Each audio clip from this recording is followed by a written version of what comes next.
In this video, we'll show you how to use the affect elements functionality. It's a really cool functionality because you can affect multiple elements, you can pass different variables, all sorts of stuff. So let's start with some text. We're going to get title, get a heading, and then we'll do subheading. Let's say I'll get a button. And the button is on-click action. And then here you got something called affect elements. So what we'll do is we'll tag each one so it's easy to recognize. We'll call this text 1,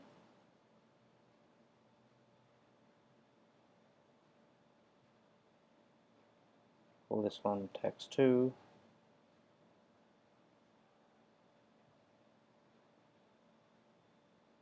and this one text 3. Now, there's a couple of things you can do.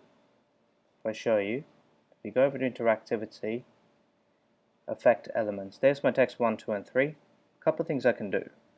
If I click on it, I can say go ahead and show, hide, enable, disable, set color, set background color. You can even set value from, run animation.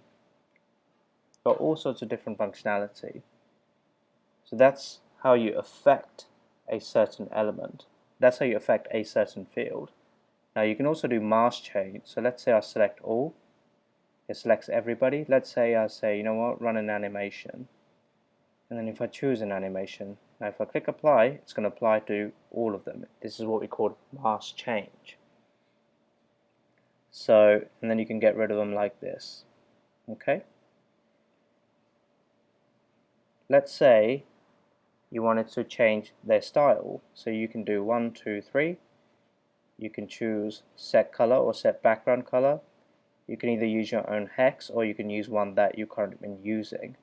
And then that applies that. Every time you see apply something, it will appear next to the one that's being affected. That's how you change a style. So let's run a quick test. Let's do animation and we'll choose shake X. Click apply, it's been applied. Click apply again. Click save. Publish. Launch site. And then if I wait for this to load to complete, I'll click on the button. It's going to run the animation as expected. So for me, I haven't enabled it yet, but that's how essentially everything will goes down. You click on the button and then the animation will run in batch. And yeah, you can see everything's coming across here. You could even get rid of them like this.